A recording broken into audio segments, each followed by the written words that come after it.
Congratulations. ಇವಾಗ ತಾನೇ ಹೊಸದಾಗಿ ತಾಯಿಯಾಗಿದ್ದೀರಾ, ಭಾಳ ಖುಷಿಯಾಗಿರ್ಬೇಕಲ್ವಾ? ಕರೆ ಹೇಳ್ರಿ, ಬರೀ ಖುಷಿ ಅಷ್ಟೇ ಇದ್ದೀರಿ? ಭಾಳ ಟಯರ್ಡ್ನೂ ಆಗ್ಲತ್ತಿರ್ಬೇಕಲ್ಲ? ಸುಸ್ತು, ಒಂಥರ ಮೂಡ್ ಸ್ವಿಂಗ್ಸ್, ಎಮೋಷನ್ಸ್ ಮೇಲೆ ಕಂಟ್ರೋಲೇ ಇಲ್ಲ, ಎಮೋಷ್ನಲ್ ಇನ್ಸ್ಟೆಬಿಲಿಟಿ ಮತ್ತು ಕನ್ಫ್ಯೂಷನ್, ಗಿಲ್ಟಿ, ಏನೇನೋ ನಡೆದದ್ದು ಮನ್ಸೊಳಗೆ ಅಲ್ಲ? ನಾ ಹೇಳೋದು ಕರೆಕ್ಟ್ ಆಗಿತ್ತಂದ್ರೆ ವೆಲ್ಕಮ್ ಟು ಮದರ್ಹುಡ್.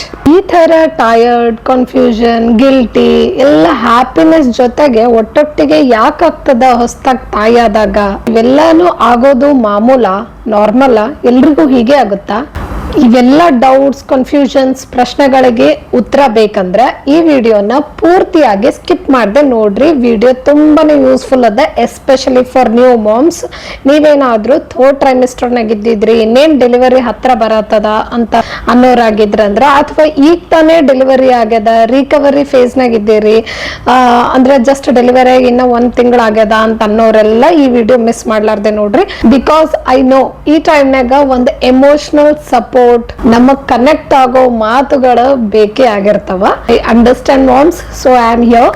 ನಮಸ್ತೆ, ನಾನು ಗಂಗಾ. ನನ್ನ ಚಾನಲ್ ನಮಸ್ತೆ ಮಾಮ್ಸ್ ಕನ್ನಡ ವ್ಲಾಗ್ಸ್ಗೆ ಸ್ವಾಗತ ಎಲ್ಲರಿಗೂ. ಮೊದಲನೇದಾಗಿ ನಾವೇನ್ ಅನ್ಕೋತೀವಿ ಅಂದ್ರ, ಒಂದ್ಸಲ ಡೆಲಿವರಿ ಆಯ್ತು, ಮಗು ಎಲ್ಲ ಹೆಲ್ದಿಯಾಗಿ ಹುಟ್ಟಿತ್ತು, ಚಲೋ ಹುಟ್ಟಿತ್ತು ಅಂದ್ರೆ ಸಾಕಪ್ಪ ಆಯ್ತು, ಆಮೇಲೆಲ್ಲ ಆರಾಮ್ ಅಂತ ಅನ್ಕೊಂತಿರ್ತೀವಿ ಪ್ರೆಗ್ನೆನ್ಸಿ ಟೈಮ್ನಾಗ. ಬಟ್ ಅದೇ ಒಂದ್ಸಲ ಡೆಲಿವರಿ ಆದ ತಕ್ಷಣ ಅವಾಗ ಒಂದು ಹೊಸ ಜೀವನನೇ ಸ್ಟಾರ್ಟ್ ಆಗ್ತದೆ. ಅವಾಗ ಆಗುವ ಬದಲಾವಣೆಗಳೇನಿರ್ತಾವಲ್ಲ, ಅದು ನಾವು ಪ್ರೆಗ್ನೆನ್ಸಿ ಫೇಸಲ್ಲಿ ಒಂದ್ ಸ್ವಲ್ಪ ಅನ್ಕೊಂಡು ಇರಲ್ಲ, ಆ ಟೈಪ್ ಶಿಫ್ಟ್ ಆಗ್ಬಿಡ್ತದೆ ಏಕ್ದಮ್. ಯಾಕಂದ್ರೆ ಈ ಮದರ್ಹುಡ್, ತಾಯ್ತನ ಅನ್ನೋದು ಒಂದು ಪರ್ಫೆಕ್ಷನ್ ಜೊತೆ ಸ್ಟಾರ್ಟ್ ಆಗಲ್ಲ, ಸರ್ವೈವಲ್ ಮೋಡ್ ಇಂದ ಸ್ಟಾರ್ಟ್ ಆಗ್ತದ, ಒಂದು ಹೀಲಿಂಗ್ ಇಂದ ಸ್ಟಾರ್ಟ್ ಆಗ್ತದ, ನಮ್ ರೂಟೀನೇ ಬದಲಾಗ್ಬಿಡ್ತದ. ಸೊ ಹೊಸದ ಕಲಿಯೋದ್ರ ಮೂಲಕ ಸ್ಟಾರ್ಟ್ ಆಗ್ತದ. ನನ್ನ ಮೊದಲನೇ ಮೆಸೇಜ್ ಫಾರ್ ನ್ಯೂ ಮಾಮ್ಸ್ ಏನಂದ್ರ, ನಿಮ್ಮ ಬಾಡಿಗೆ ಹೀಲಿಂಗ್ ಬೇಕು. ಒಂದ್ ಸ್ವಲ್ಪ ದಿನ ಬಾಡಿ ಹೀಲ್ ಆಗಕ್ಕ ಟೈಮ್ ಬೇಕು. ಹಾಗಾಗಿ ನಿಮ್ಮ ದೇಹ ಏನ್ ಬದಲಾವಣೆಗಳಾಗ ಒಳಗಾಗಿರ್ತದಲ್ಲ, ಅದನ್ನ ಆಕ್ಸೆಪ್ಟ್ ಮಾಡ್ಕೊಂಡು ಸ್ವಲ್ಪ ಸಮಯ ಕೊಡ್ಬೇಕು. ಇದ್ಯಾಕೆ ಹಿಂಗಾಯ್ತು, ಅದ್ಯಾಕೆ ಹಿಂಗಾಯ್ತು, ನಂದು ಹೊಟ್ಟೆ ಎಲ್ಲ ಯಾವಾಗ ಕರಗ್ತದ, ಅವೆಲ್ಲ ಕ್ವಶನ್ಸ್ ಬೇಡ, ಸ್ವಲ್ಪ ಟೈಮ್ ಬೇಕು. ಸೊ ಪೇಷಂಟ್ ಆಗಿ ನಿಭಾಯಿಸ್ಬೇಕು. ಮೇನ್ ಏನಂದ್ರೆ ಈ ಪೋಸ್ಟ್ ಪಾರ್ಟಮ್ ರಿಕವರಿ ಅಂದ್ರೆ ನಾವು ಹೀಲ್ ಆಗಕ್ಕ ಡೆಲಿವರಿ ಆದ್ಮೇಲೆ ಮಿನಿಮಮ್ ಏನಿಲ್ಲ ಅಂದ್ರೂ 6 ರಿಂದ 12 ವಾರ ಬೇಕಾಗ್ತದ. ಮ್ಯಾಕ್ಸಿಮಮ್ 1 ವರ್ಷದವರೆಗೂ ಹೋಗ್ತದ ಒಂದೊಂದ್ಸಲಿ ಇಂಟರ್ನಲ್ಲಿ ಹೀಲ್ ಆಗಕ್ಕೆಲ್ಲಾನು.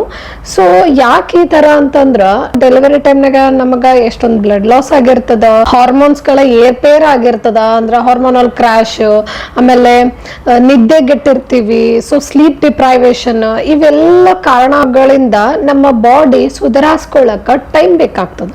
ಸೊ ಈ ಟೈಮ್ನಾಗ ನಮಗ ವೀಕ್ನೆಸ್ ಅನ್ಸೋದು, ಬಾಡಿ ಪೇನ್ ಆಗೋದು, ಆಮೇಲೆ ಆಯಾಸ, ಸುಸ್ತು ಆಗೋದು, ಹೆಡೇಕ್ ಬರೋದು, ಇವೆಲ್ಲ ಸ್ವಲ್ಪ ನಾರ್ಮಲ್ಲೇ. ಇದು ಬಯಾಲಜಿಕಲ್ನು. ಇದು ನಮ್ಮ ಪರ್ಸನಲ್ ಫೇಲ್ಯೂರ್ ಅಲ್ಲ, ನಾ ಏನೋ ಸರಿಗ್ ಮಾಡಿಲ್ಲ, ಅಥವಾ ನಂದು ಆಪರೇಷನ್ ಈ ತರ ಆಯ್ತು, ಏನೋ ನಂಗೆ ನಾರ್ಮಲ್ ಆಗ್ಲಿಲ್ಲ, ಸೊ ಈ ತರ ಎಲ್ಲ ಆಗ್ಲತ್ತದ ಅಂತ ಅನ್ಕೊಂತಿರ್ತೀವಿ. ಬಟ್ ಈ ರಿಕವರಿ ಫೇಸ್ನಾಗ ಇವೆಲ್ಲ ಅನುಭವಿಸುವಂಥದ್ದು ಮಾಮೂಲಾಗಿರ್ತದ. ಹಂಗಾಗಿ ಇದು ಬಯಾಲಜಿಕಲ್, ಇದು ನಮ್ಮ ಪರ್ಸನಲ್ ಫೇಲ್ಯೂರ್ ಅಲ್ಲ. ಇವೆಲ್ಲ ನಿಭಾಯಿಸ್ಬೇಕಂದ್ರೆ ನಮ್ಮ ಆರೈಕೆ ಚೆನ್ನಾಗಿ ಮಾಡ್ಕೋಬೇಕು. ಆಫ್ಟರ್ ಡೆಲಿವರಿ ಫಸ್ಟ್ 3 ತಿಂಗಳಂತೂ ಅದಕ್ಕೆ ಬಾಣಂತಿ ಆರೈಕೆ ಅಂತಾನೆ ಮಾಡ್ತಾರೆ ಹಿರಿಯರ ಮನೆಯಲ್ಲಿ.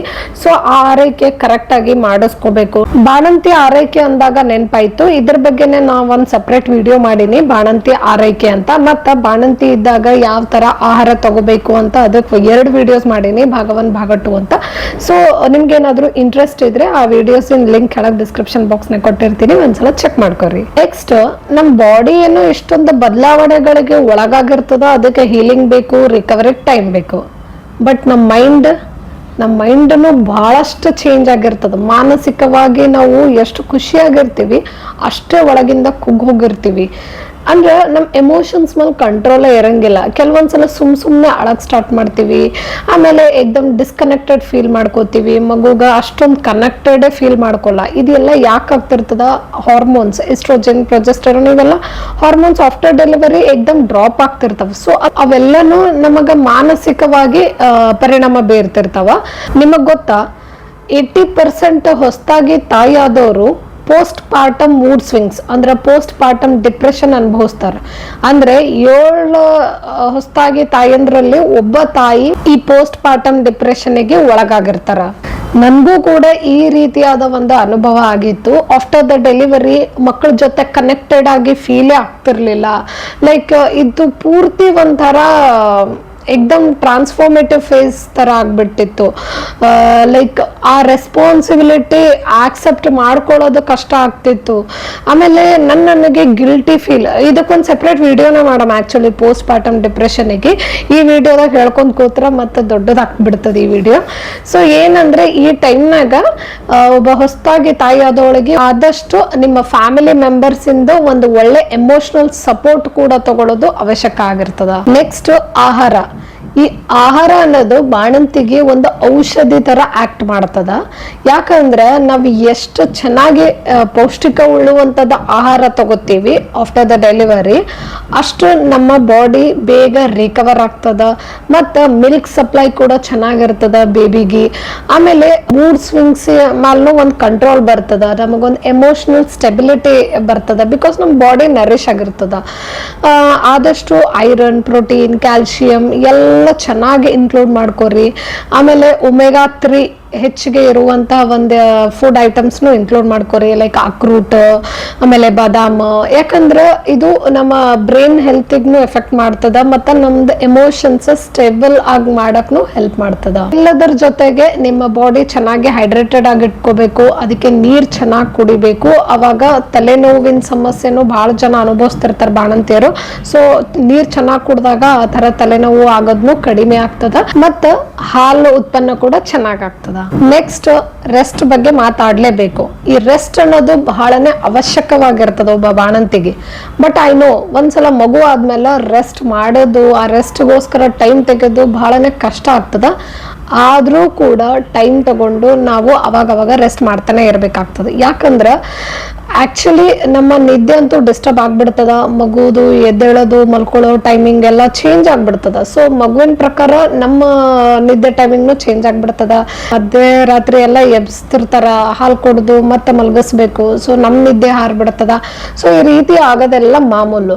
ಅದಕ್ಕೆ ನಮ್ಮ ಒಬ್ಬ ಫ್ಯಾಮಿಲಿ ಮೆಂಬರ್ದು ಸಪೋರ್ಟ್ ತಗೊಳ್ಳೇಬೇಕಾಗ್ತದ. ಅವಾಗವಾಗ ರೆಸ್ಟ್ ಮಾಡೇಬೇಕು. ದಿನದಲ್ಲೂ ಕೂಡ ಸ್ವಲ್ಪ ಟೈಮ್ ಸಿಕ್ಕಾಗ ಒಂದು 20 ರಿಂದ 30 ನಿಮಿಷನೇ ಆದ್ರೂ ಸರಿ, ಒಂದು 20 ಮಿನಿಟ್ಸ್ ಆದ್ರೂ ಪರವಾಗಿಲ್ಲ, ಸ್ವಲ್ಪ ಮಲ್ಕೊಂಡು ಎದ್ದೇಳಬೇಕು. ಇಷ್ಟೇ ಮಲ್ಕೊಂಡ್ರು ನಮ್ಮ ಕಾರ್ಟಿಸೋಲ್ ರೀಸೆಟ್ ಆಗಕ್ಕೆ ಹೆಲ್ಪ್ ಆಗ್ತದೆ. ಅಂದ್ರೆ ಸ್ಟ್ರೆಸ್ ಹಾರ್ಮೋನ್ ಇದು ಕಾರ್ಟಿಸೋಲ್. ಜಾಸ್ತಿ ಒತ್ತಡ ಬಿದ್ದಾಗ, ದೈಹಿಕವಾಗಿನೇ ಆಗಿರ್ಲಿ ಮಾನಸಿಕವಾಗಿನೇ ಆಗಿರ್ಲಿ, ಜಾಸ್ತಿ ಒತ್ತಡ ಆದಾಗ ಕಾರ್ಟಿಸೋಲ್ ಹಾರ್ಮೋನ್ ರಿಲೀಸ್ ಆಗ್ತದೆ. ಸೊ ಅದೆಲ್ಲ ರೀಸೆಟ್ ಆಗಕ್ಕ ಒಂದ್ ಸ್ವಲ್ಪ ರೆಸ್ಟ್ ಮಾಡ್ತೀವಲ್ಲ, ಒಂದು 20 ರಿಂದ 30 ನಿಮಿಷ ಮಾಡಿದ್ರು ಇಟ್ ವಿಲ್ ಬ್ಯಾಲೆನ್ಸ್. ಸೊ ಸ್ವಲ್ಪ ಫ್ರೆಶ್ನೆಸ್ ಅನ್ನಿಸ್ತದ ಮತ್ತು ಆಯಾಸ ಸುಸ್ತುನು ಕಡಿಮೆ ಆಗ್ತದ. ನಾವು ಇನ್ನೂ ಚೆನ್ನಾಗಿ ಮಗು ಜೊತೆ ಕನೆಕ್ಟ್ ಆಗಕ್ಕ ಈ ತರ ರೆಸ್ಟ್ ಮಾಡೋದು ಕೂಡ ಸಪೋರ್ಟ್ ಮಾಡ್ತದ. ಮತ್ತು ನಾವು ಜಾಸ್ತಿ ಎಕ್ಸಾಸ್ಟೇ ಆಗಿದ್ವಿ, ರೆಸ್ಟ್ ಮಾಡಕ್ ಟೈಮ್ ಇಲ್ಲ ಅಂತ ರೆಸ್ಟೇ ಮಾಡಲಾಗಿದ್ವಿ, ನಿದ್ದೆ ಕೂಡ ಕರೆಕ್ಟ್ ಆಗಿ ಆಗಲಾಗಿತ್ತು ಅಂದ್ರ ನಮ್ಮ ಬಾಡಿ ಏನ್ ಹೀಲ್ ಆಗ್ತಿರ್ತದಲ್ಲ, ಈ ಹೀಲ್ ಆಗೋದು ಪ್ರಾಸೆಸ್, ಈ ಟೈಮ್ ಇನ್ನ ಮತ್ತು ಡಿಲೇ ಆಗ್ತಾನೆ ಹೋಗ್ತದ. ಅದಕ್ಕೆ ಅನ್ನಲ್ಲ, ಒಬ್ರೊಬ್ರು ಬೇಗ ರಿಕವರ್ ಆಗ್ಬಿಡ್ತಾರ, ಒಬ್ರೊಬ್ರು ಬಹಳ ಟೈಮ್ ತಗೋತಾರಂತ. ಸೊ ಈ ತರ ರೆಸ್ಟ್ ಮಾಡಿದಾಗ ನಿಮ್ಮ ಬಾಡಿ ಬೇಗನೆ ರಿಕವರ್ ಆಗ್ತದ. ಅಂಡ್ ಅವಾಗ ಚೆನ್ನಾಗಿ ರೆಸ್ಟ್ ಯಾರು ಮಾಡಿರ್ತಾರ ಆ ತಾಯಿ ಬಹಳ ಸೇಫ್ ಆಗಿ ಫೀಲ್ ಮಾಡ್ತಾಳ, ಮತ್ತ ಬಹಳ ಕಾಮ್ ಆಗಿರ್ತಾಳ, ಮತ್ತ ಬಹಳ ಸ್ಟ್ರಾಂಗ್ ಮದರ್ನು ಆಗಿರ್ತಾಳ. ನನ್ ಕಡೆಯಿಂದ ಇನ್ನ ಒಂದು last message for new moms. ಇದು ಆಕ್ಚುಲಿ ನನಗವಾಗ ಯಾರಾದ್ರೂ ಮುಂಚೆನೆ ಇದ್ರ ಬಗ್ಗೆ ಎಲ್ಲ ಹೇಳಿರ್ಬೇಕಾಗಿತ್ತು ಅಂತ ಅನ್ಸಿದ್ದುಂಟು. ಅದೇನಂದ್ರ ಆಕ್ಚುಲಿ ಆಫ್ಟರ್ ದ ಡೆಲಿವರಿ ನಮ್ಗ ಆ ಸಡನ್ ಚೇಂಜ್ ಸಡನ್ ಇರಲ್ಲ, ಗ್ರಾಜುವಲ್ ಇರ್ತದ. ಬಟ್ ಆ ಚೇಂಜ್ ನಮ್ಗೆ ಯಾವ ತರ ಅನುಭವ ಆಗ್ತದ ಅಂದ್ರೆ ನಮ್ಗದು ಒಂಥರ ಅನ್ಕಂಫರ್ಟೇಬಲ್ ಫೀಲ್ ಆಗ್ತದ. ಹ್ಯಾಪಿನೆಸ್ ಜೊತೆಗೆ ಫೀಲ್ ಆಗೋದು ಇದು ಅನ್ಕಂಫರ್ಟೇಬಲ್. ಯಾಕಂದ್ರೆ ನಮ್ಮ ಹಳೆ ರೂಟೀನ್ ಎಲ್ಲ ನಾವು ಮಿಸ್ ಮಾಡ್ಕೊಳಕ್ ಸ್ಟಾರ್ಟ್ ಮಾಡ್ತೀವಿ. ಲೈಕ್ ಅವಾಗೆಲ್ಲ ಒಬ್ಬರೊಬ್ಬರೇ ಓಡಾಡ್ತಿರ್ತೀವಿ. ಇವಾಗಾದ್ರೆ ಮಗುಗ ಟೈಮಿಗೆ ಹಾಲು ಕುಡಿಸ್ಬೇಕು, ಮಗುಗ್ ನಾವೇ ಮಲಗಿಸ್ಬೇಕು. ಸೊ ಈ ಶಿಫ್ಟ್ ಏನಿರ್ತದಲ್ಲ, ಐಡೆಂಟಿಟಿನೇ ಶಿಫ್ಟ್ ಆಗ್ತದ ನಮ್ದು. ಆ ಶಿಫ್ಟ್ ಏನಿರ್ತದಲ್ಲ ಇದು ನಾರ್ಮಲೇ ಇರ್ತದ, ಬಟ್ ಆಕ್ಸೆಪ್ಟೆನ್ಸಿಗೆ ಸ್ವಲ್ಪ ಟೈಮ್ ಬೇಕು. ಆಮೇಲೆ ಈ ಮದರ್ಹುಡ್ ಜರ್ನಿ ಬಹಳನೇ ಬ್ಯೂಟಿಫುಲ್ ಆಗಿರ್ತದ. ಸೊ ಎನಿವೇಸ್ ಈ ಎಲ್ಲ ಏನ್ ಮೆಸೇಜಸ್ ಹೇಳಿದೆ ನಾನು ಈ ವಿಡಿಯೋ ಮುಖಾಂತರ, ನಿಮ್ಗೇನಾದ್ರೂ ಇವು ಇಷ್ಟ ಆಗಿದ್ರೆ, ಯೂಸ್ಫುಲ್ ಅನ್ಸಿದ್ರೆ, ಕನೆಕ್ಟ್ ಆಗಿದ್ರೆ ಲೈಕ್ ಮಾಡ್ರಿ ಮತ್ತೆ ಕಮೆಂಟ್ ಮಾಡ್ರಿ. ಮತ್ತೆ ಮುಂದಿನ ವಿಡಿಯೋದಲ್ಲಿ ಭೇಟಿಯಾಗೋಣ. ಅಲ್ಲಿವರೆಗೂ ಬಾಯ್, ಟೇಕ್ ಕೇರ್.